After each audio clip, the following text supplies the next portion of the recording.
է, շնորհակալ ենք, որ եկաք տաղավար, եւ այսպես առավոտը բացվում է, մենք մի նոր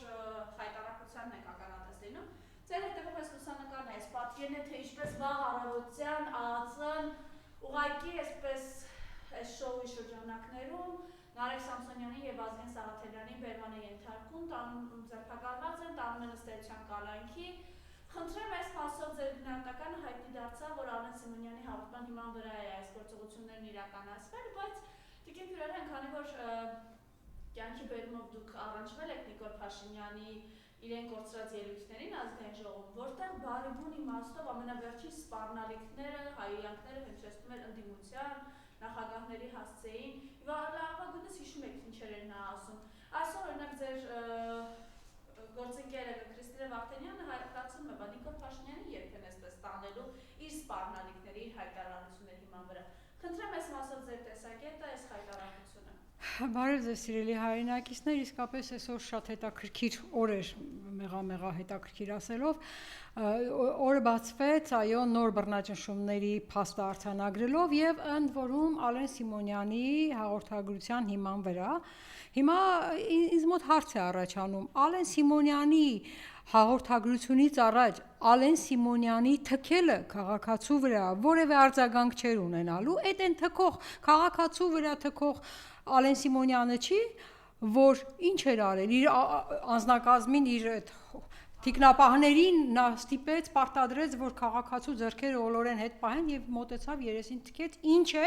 որ քաղաքացին իր վերաբերմունքը ուղղակիորեն հայտնել էր Ալեն Սիմոնյանի դեմքին։ Հասկանում եք, դա նույն Ալեն Սիմոնյանն է եւ այդ պահին, երբ որ ես կարդացի, հիշեցի հայտնի ֆիլմի խոսքերը, դե դու գնակիև եւ հարցրա ով էր հեղափոխությունից առաջ։ Հիմա եկեք հասկանանք ով էր Ալեն Սիմոնյանը հեղափոխությունից առաջ եւ ինչ է լինելու Ալեն Սիմոնյանը հեղափոխությունից հետո։ Հասկանում եք, այս մարդիկ չեն հասկանում, լավ, եթե ինչ-որ խոսքեր են հնչել Ալեն Սիմոնյանի հասցեին եւ Ալեն Սիմոնյանը այդպես իրավապաշտ, այդպես օրինապաշտ եւ նա թույլ չի տալիս որևէ հասարակության որևէ անդամի կողմից հասարակության որևէ այլ անդամին անթույլատրելի բառապաշարով եթերով դիմել, ապա այդ Ալեն Սիմոնյանի ականջները փակ են, երբ իր ընտրյալ վարչապետը ազգային ժողովում հայհոյում է, իր ընտրյալ վարչապետը հանրության հետ հանդիպելիս հայհոյում է, այդ Ալեն Սիմոնյանի ականջները փակ են, երբ ազգային ժողովի դահլիճում ՔՊ պատգամավորները հայհոյանքով են խոսում, Արսեն Թորոսյանը մոտենում է ամբիոնին ու հայհոյում է, հասկանում եք, այդ մարդիկ միայն ասում են իրենց ձեն, իրենց ականջը չի ընկնում, այնպես որ խոսել Ալեն Սիմոնյանի վարքագծի մասին ավելորդ է, պարզապես այս ամենը ցույց է տալիս, որ իրենք իրապես խուճապի մեջ են, իրենք շատ լավ հասկանում են, որ այլևս հանրությունը իրենց չի վստահում, իրենք շատ լավ հասկանում են, որ այլևս վերընտրվելու հնարավորություն չունեն եւ իրենք շատ լավ հասկանում են, որ մնացած կարճ ժամանակի ընթացքում իրենք չեն կարողանալու կատարել թուրք-ադրբեջանական տանդեմի պահանջները, ինչ իրենք խոստացել են ինչի դիմաց, ինչպես իրենք շատ լավ գիտեն եւ գիտեն, որ այդ չկատարումը ինչ պատժի է իրենց կանգնեցնելու եւ սա իրենց խուճապի վախի դրսևորման մի ձև է եւ դա շարունակվելու եւ ավելի է խորանալու մինչև հիմա իրենք հարձակվեցին սրբազաններին կալանավորեցին, հարձակվեցին բարեգործներին կալանավորեցին, հարձակվեցին որևէ քաղաքական կողմնորոշում արտահայտած մարդուն կալանավորեցին, որովհետև իրենք մեծ վտանգ են տեսնում չվերընտրվելու եւ իրենք առավել եւս մեծ վտանգ են տեսնում չվերընտրվելուց հետո իրենց արժեվ կանգնած պատիժ իրենց աջակից դրսից բերող իրենց կողմնակիցների, ովքեր այսօր երկակի ստանդարտներ են ցուցաբերում տարբեր երկրներում կատարված նույնատիպ միջոցառումներին եւ պատիժ մեր ժողովրդի կողմից իրենք շատ լավ գիտեն, չէ՞, մեր ժողովրդին ինչի առաջ են կանգնեցրել, այնպես որ այս իշխանությունները մեղմ ասած կներեք մի քիչ սիրուն բառեր չեմ, խրխռոցի մեջ են։ Էս է իրանց իրավիճակը, հասկանում եք, իրենք արդեն լուրջ խոճապի մեջ հայտնվել են եւ նույնիսկ չեն էլ հասկանում ինչ են անում։ Եթե ուշադրություն դարձրեցիք այսօր սիրելի հայրենակիցներ բյուջեի քննարկման ժամանակ, ըստ էության ՔՊ պատգամավորները հերթով 40 եւ ավել պատգամավոր հերթագրվեց, բայց իրականում բյուջեի ներկայացումը պետք է կատարեր նաև վարչապետը, նա պետք է հանդես գար հարց ու պատասխանի ձևաչափով, դրանից հետո առնվազն մինչև 3 նախարար կարող էին ելույթ զեկույց ունենալ և հարց ու պատասխանի ռեժիմով պատասխանել, ձևաչափով պատասխանել պատգամավորների հարցերին, ոչ մի նախարար չգնաց այդ քայլին, ինչու, որովհետև այլևս իրենք հնարավորություն չունեն խաբելու, չեն կարող այլևս մանիպուլացնելով պատասխանել պատգամավորների հարցերին, որովհետև իրենց ժամկետն ավարտվել է, 4.5 տարին անցել է, մնացել է ընդամենը կես տարի, և իրենք այսօր ներկայացնելով բյուջեն, հենց միայն դրա մասին էին ասում, դե կանենք էլի դեռ 6 ամիս կա, այս 5 տարի է, մենակ 5 տարի անընդհատ մեր բոլոր հարցերին ասում էին, ինչու եք շտապում դեռ 5 տարին չի լրացել, ինչու եք շտապում մենք այդ ծրագրային բոլոր խոստումները պիտի կատարենք, բայց այսօր դա ասելու այլևս տարբերակ չունեն, 4.5 տարին անցել է, իրենց ծրագրի հիմնական խոստումները չեն կատարվել և դեռ ավելին կատարվել են ուղիղ հակառակը և դրա համար իրենք այսօր խուճապի մեջ են և դրա համար իրենք այսօր ամեն ինչ անում են հարձակվելու ընդդիմադիր ուժերի վրա, ամեն ինչ անում են քաղաքական գործիչներին կալանավորելու, նրանց քաղաքական պայքարից հեռացնելու համար, որովհետև փորձում են վերընտրվել, թեև իրենք շատ լավ գիտեն, որ այդ վերընտրելու հարցը չի լինելու և հատկապես վաղարշաբաթի ընտրություններին ընդառաջ իրենք լրիվ խուճապի մեջ են։ Եվ եթե թույլ կտակ, ես այսօր կփորձեմ այ բյուջեի մասին մի քիչ խոսել, այն բյուջեի նախագծի մասին, որը ներկայացվեց կառավարության կողմից 26 թվականի համար, դեք երբ որ նայում ես, տեսնում ես, որ այն նույն խոստումներն են, ինչ 21-26 թվականի ծրագրերում, նույն 300 դպրոցի մասին են խոսում և իրենք ասում են, գիտեք, սրանք նոր 300 դպրոցներ են, իբր այն հին 300 դպրոցները արդեն սարքել են, հիմա էլ նոր 300 դպրոցների մասին են խոսում։ Դե ճիշտն ասած, քանի որ ես Աջափնյակի մետրոն հարմար չէր ազգային ժողովի մոտով չէր անցնում, իրենք լրիվ ուրիշ գիծ են բացել Աջափնյակից, այսպես շրջանցելով Շենգավիթով են գալիս, ես էլ ազգային ժողովից էի գալիս, դրա համար ինձ այդ մետրոն հարմար չէր, որ դրանով գայի, երկրորդ գիծ կփորձեմ, բայց փաստացիորեն ես ասացի, որ ՔՊ պատգամավորները խուսափել են նաև իրենց ելույթներն ունենալուց, որովհետև պատասխաններ չունեն մեր հարցադրումներին եւ ոնց որ թե շատ կարճ ժամանակում քվեարկություններ են լինելու, եթե հասցնեմ անպայման այսպես պատտվելով Աջափնյակի մետրոյով գնամ համել կտեսնեմ էլի ինչպես է կայարանը կահավորվել, ինչպես են մարդիկ իրենց լավ զգում Աջափնյակի մետրոյով քաղաք իջնելու հարցում։ Այնպես որ հիմա խոսեմ ավելի կոնկրետ բյուջեի այս նախագծի մասին։ Այս նախագծի բյուջեն ես վերնագրել եմ, եթե լսել եք իմ ելույթը, 5 տարին 5 ամսում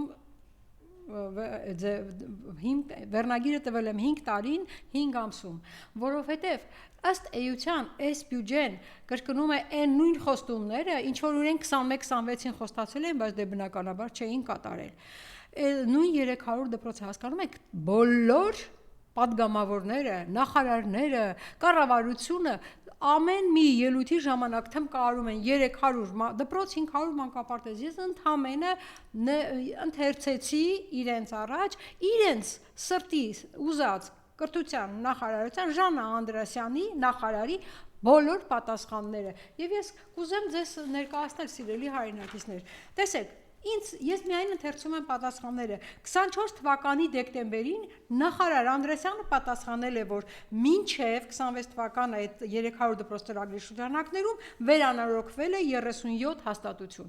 մինչև 26 թվական ծրագիրը այդպես է կոչվում, այսինքն մինչև 26 թվական ընդամենը դեկտեմբերի 31-ն է այս տարվա 1 ամիս հետո, ուրեմն 24 թվականի դեկտեմբերին 37 դպրոց, 25 թվականի փետրվարին 40 դպրոց, 25 թվականի հոկտեմբերին 56 դպրոց, հետո մեկ շաբաթ հետո, այս պատասխանից հետո նախարարը ազգային ժողովի ամբիոնից հայտարարեց, արդեն 56-ը դարձրեց 59, լավ թող լինի 59-ը,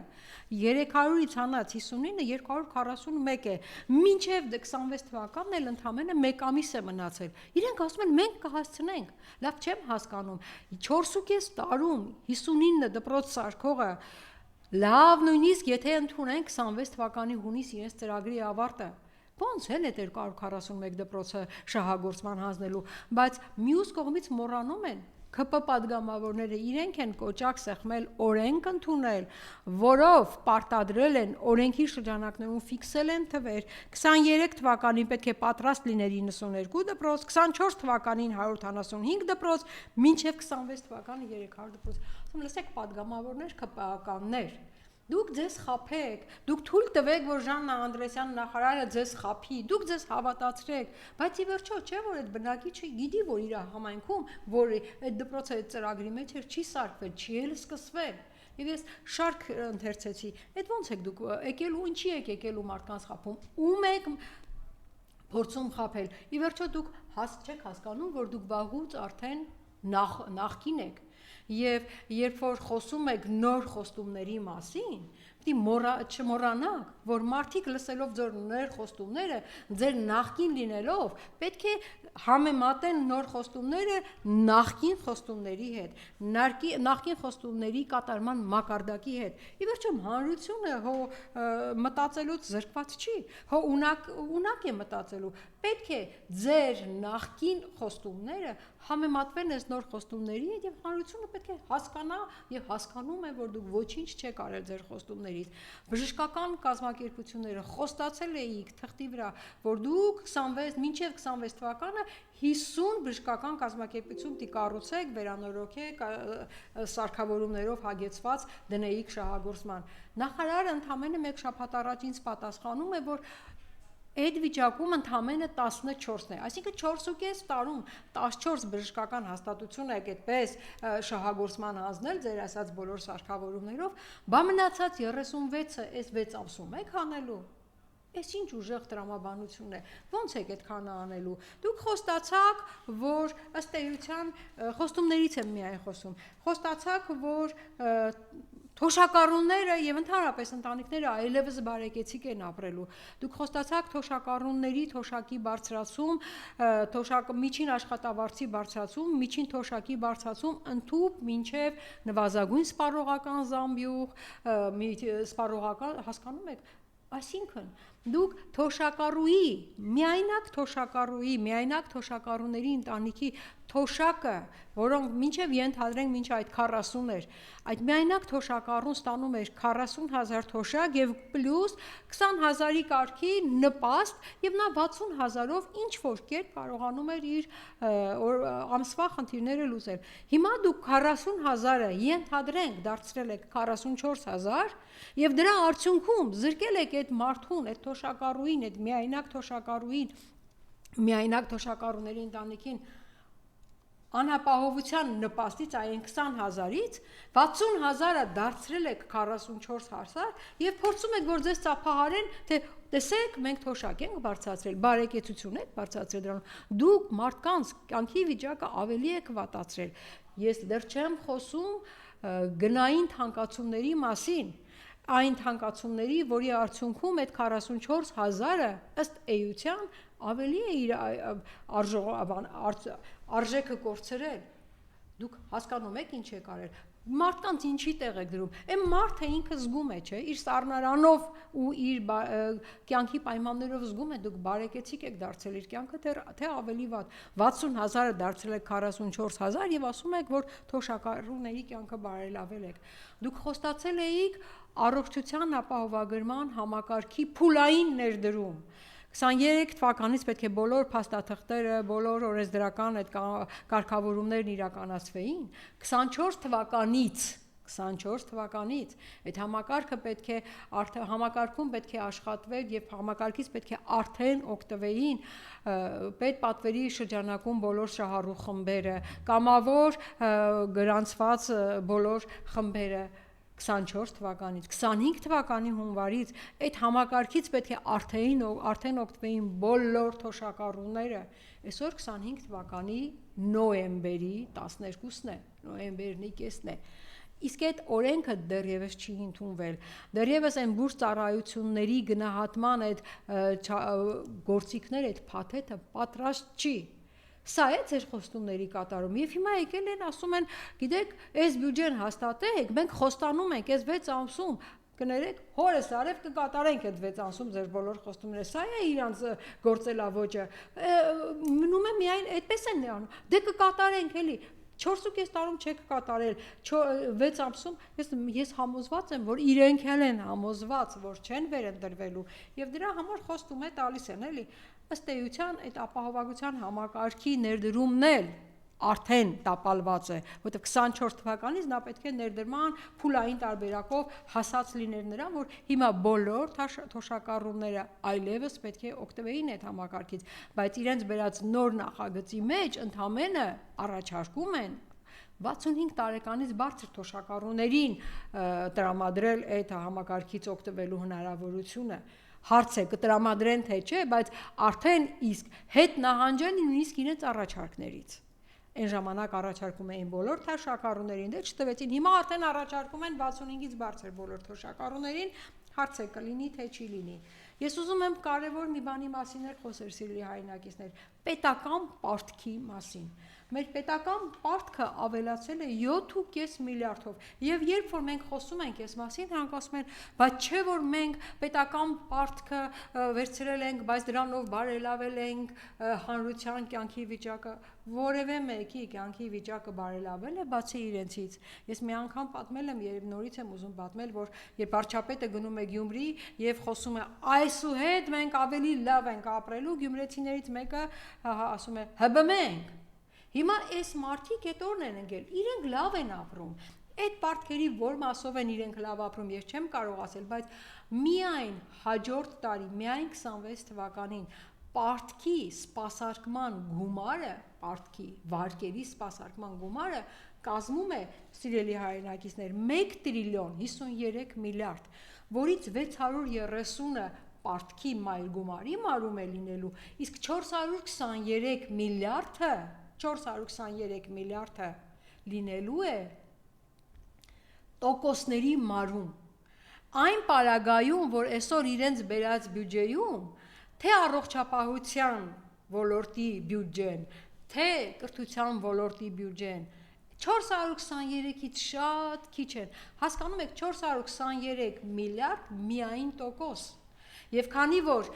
իրենց վերցրած վարկերի մեծ մասը, որոնք այդ 5 տարի առաջ վերցրել էին, իրենք արտոնյալ վարկեր էին համարվում եւ այդ արտոնյալի շրջանակներում առաջի 3 տարին, առաջի 4 տարին տոկոսներ ավելի ցածր էին, հիմա եկել է այն շրջանը, երբ արտոնյալ ժամանակաշրջանը վարկերի մարման անցել է եւ նրանք արդեն պետք է սկսեն ավելի բարձր տոկոսներով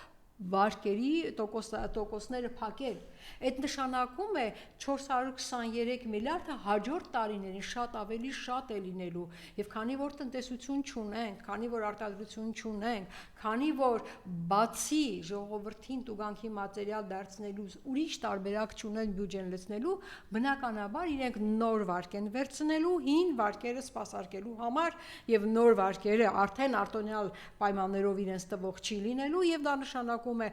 նոր վարկ են վերցնում, հին վարկը փակելու եւ իրենց համար այդ ավելի լավ ապրելու հնարավորությունները ստեղծելու։ Սա է իրենց կարգելավոճը։ Ես այսօր դա համեմատեցի իրենց այս գործելավոճը երիտասարդ այն ընտանիքների հետ, ովքեր նոր ընտանիք կազմելով փորձ սկսում են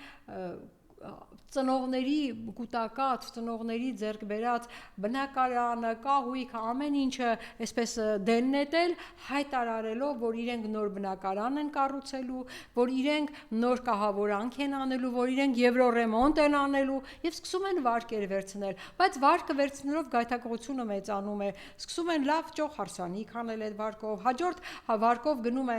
նոր տարին են նշում, հաջորդ վարկով տարբեր երկրներ են այցելում հանգիստը վայելու եւ վերջապես փաստի առաջ են կանգնում իրենց բնակարանը որևէ բանկին հանձնելու փաստի առաջ են կանգնում։ Հիմա այս մարդիկ այս տրամաբանությամբ են այս երկիրը ղեկավարում եւ մենք եկել ենք հասել ենք այն վիճակի, որ այս մարդիկ այո մեր երկիրը թուրք-ադրբեջանական տանդեմին հանձնելու գործի առաջ են փաստի առաջ են կանգնել եւ իրենք դա չեն էլ ըստ էության չեն էլ շղթում։ Ես ապացուցեմ, որ իրենք այո չեն շղթում։ Տեսեք, մի քանի ամիս առաջ Նիկոլը հայտարարեց նիկոլիզմի իրենց գաղափարախոսության թեզերը, բաց սևով սպիտակի վրա գրած էր եւ նա կարդում էր առաջին թեզը նա շատ երկար խոսեց, բացատրեց եւ առաջին թեզը պարզապես հնչեցրեց. մենք կարիք ունենք նոր սահմանադրության։ Դա այն բանից հետո, երբ Ալիևը հայտարարեց, որ Հայաստանը պետք է փոխի սահմանադրությունը, հակառակ դեպքում խաղաղության պայմանագիր չի ստորագրվի։ 001 թեզն է փոխել սահմանադրությունը, դա Ալիևի պահանջն է։ 002 թեզը նրանք հայտարարում են, որ այո, շատ կարևոր նիկոլիզմի թեզերը հնչում է այսպես, որ պետք է ապահովել մեր երկրի բազմակի կախվածությունը տարբեր երկրներից եւ պետք է ավելանան այն երկրները, որոնցից մենք կախված ենք։ Բնական է, չէ՞ որ այդ կախվածությունը այն երկրների քանակը, որոնք ավելացնում են, որոնք իրենք շարում են, որ պետք է կախվենք, կախված լինենք մենք դրանցից։ Բնական է, որ դա Ադրբեջանն է, Թուրքիան է։ Սրանից լավ հայտարարություն, որ մենք ինքնիշխանությունը կորը հանձնում ենք Թուրքիային ու Ադրբեջանին։ 002 թեզն է իրանց։ 014 թեզը ես անընդհատ ասել եմ ու էլի եմ ասելու։ Ժողովրդագրության խնդիրները այս մարդիկ փորձում են ապահովել Ադրբեջանից 300,000 ադրբեջանցիների բնակեցման պահանջը ապահովելով։ Ալիևը ամեն օր խոսում է 300,000 ադրբեջանցիների Հայաստանում բնակեցման պահանջի մասին եւ դեռ ավելին խոսում են նրանց անվտանգությունը ապահովելու համար երրորդ ուժի ներկայության մասին, որին պետք է վստահի Ադրբեջանը, այդ նշանակում է դա Թուրքիան է։ Սա է իրենց 014 թեզը եւ այսօր եկել խոսում են ինքնիշխանությունից, այսօր իրենք եկել խոսում են խաղաղության նախաստորագրված պայմանագրի շրջանակներում Հայաստանին Տիգրանաշենը վերադարձնելու մասին որպես ձեռքբերում եւ փոխարենը չեն ասում, թե ինչն են հանձնելու Տիգրանաշենի դիմաց։ Նրանք չեն ասում եւ չեն ուզում խոսել այն մասին, որ նախաստորագրությունն է, հետո ստորագրությունն է, խաղաղության որևէ բանակցություն պետք է սկսվեր մի քանի շատ կարևոր նախապայմաններից հետո միայն։ Պետք է այս իշխանությունը այդ բանակցություններից առաջ նախապայմաններ դներ։ Պետք է պահանջվեր Բաքվից մեր գերիների վերադարձը։ Հաջորդ պահանջը պետք է պահանջվեր մեր սուվերեն տարածքներից ադրբեջանական զորքերի դուրսբերումը։ Ուր են այս պահանջները։ Պետք է երրորդ պահանջ դրվեր արցախահայերի Արցախ իրենց հայրենիք վերադառնալու իրավունքը։ Առանց այս նախապայմանների դուք այսօր արդեն խոսում եք նոր պահանջների կատարման մասին եւ ես առավել քան համոզված եմ, որ սա ենթադրում է իրենք պատրաստվում են նոր տարածքներ հանձնել Հայաստանից Ադրբեջանին։ Սա է իրենց խոստացած ինքնիշխանությունը, սա է նիկոլիզմի թեզերը եւ իրենք եկել են հենց այս թեզերը կյանքի կոչելու, իսկ այդ թեզերը ոչ այլ ինչ են, քան թուրք-ադրբեջանական տանդեմի պահանջները կատարել։ Էլի եմ կրկնում, որովհետև իրենք եւ միայն իրենք ամենալավը ու ամենաճիշտը գիտեն, ինչ են խոստացել այն վերելակներում, այն բանավոր բանակցությունների ժամանակ այդ տանդեմին, ինչի դիմաց են խոստացել եւ այդ պահանջները չկատարելու դեպքում ինչ պահանջների են, ինչ պատիժների առաջ են կանգնելու։ Դրա համար այսպես խառնվել են, այսպես խուճապի են մատնվել եւ շատ լավ պատկերացնելով իրենց արժև կանգնած պատիժը, որը սարերի հետևում չէ, առնվազն ամենակիչը 6 ամիս հետո է, իրենք այսպես խուճապի հանձնելով սրան նրան պատերին են ծեփում, ասֆալտին են փռում, համոզելով իրենց համոզում են, որ ուժ են ներկայացնում, ել չեն հասկանում, որ դրանով իրենց թուլությունը, անկարողությունն են այսօր բացահայտում։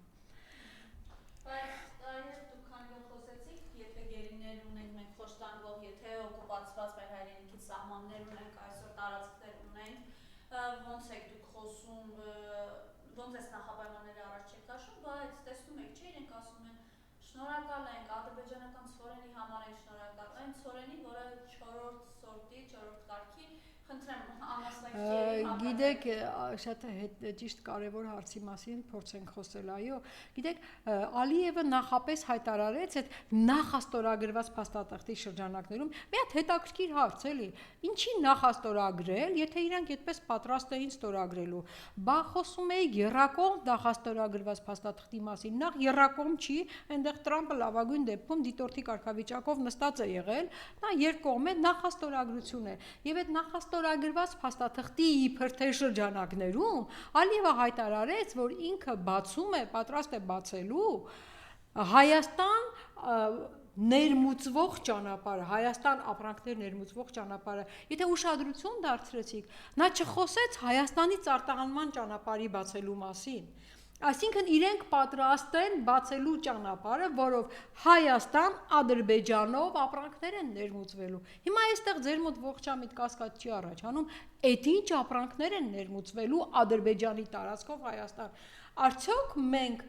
որևէ կասկած, որևէ չենք ունենալու դրանց անվտանգային լինելու հարցերում, արդյոք մենք չենք անհանգստանալու, թե ինչ է ներմուծվելու, բայց եթե այդպես պատրաստ էին բանակցությունների, այդ ինչու են միայն ներմուծում Ղազախստանի 4-րդ կարգի ցորեն հացահատիկը, այլ չեն խոսում այդ դրա ամենից հետո Հայաստանից դուրս եկող ապրանքների արտահանման ճանապարհը բացելու մասին։ Սա արդյոք նորից նոր կախվածության մասին չի խոսում։ Իհարկե նոր կախվածություն է։ Կներմուծենք, կթողենք ներմուծել այն ինչ մենք ուզում ենք, ոչինչ էլ դուք չեք հանի, արտահանի այդ ճանապարհից, սա է նրանց ասածը։ Եվ այս իշխանությունները այսպես թմբկահարում են եւ ուզում են, որ ժողովուրդը էլ թմբկահարի։ Լսեք, ժողովուրդը վաղուց արդեն հասկացել է ձեր տեսակը, ժողովուրդը վաղուց արդեն գիտի դուք ով եք, ինչ եք, ում դրածոներն եք եւ ինչ եք բերել այս երկրի գլխին եւ ինչ եք պատրաստվում շարունակել բերել այս երկրի գլխին։